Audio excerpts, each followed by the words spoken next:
I had heard of cancer once before, because there was a girl on my bus that said cancer once.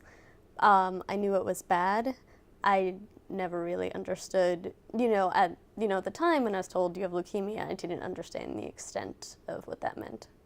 She had monitors everywhere, wires everywhere, sounds, lights, activity, nurses coming in and out. And they began her on massive doses of steroids to immediately start to bring down the mass of cells. They were concerned that if she tried to sleep normally that night, she would suffocate from the growing mass. I have like these dots right here. I don't know if you can see them, but like we call them my tattoos because they're marks from where they would have to like shoot the radiation lasers.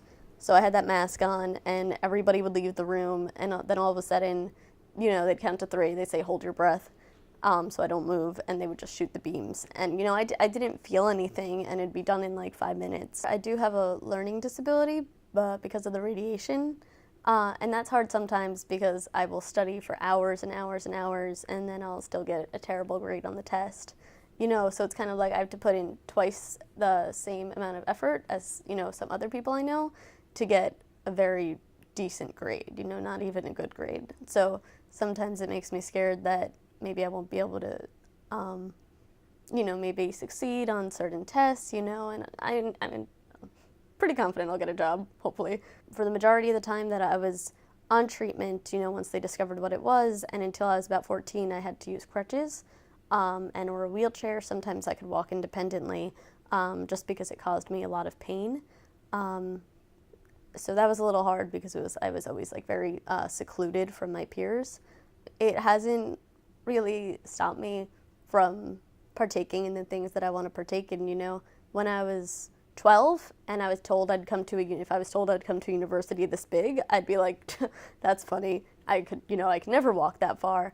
But now I can walk all around campus throughout the whole day, and it's not a problem. So that's kind of amazing in itself. So on a daily basis, it really doesn't bother me that much. Once in a while, it gets a little sore, but, it's fine.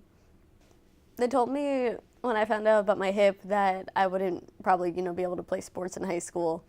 And then as soon as I got my hip resurfacing, I joined the school's water polo team. So I was kind of like, haha, joke's on you.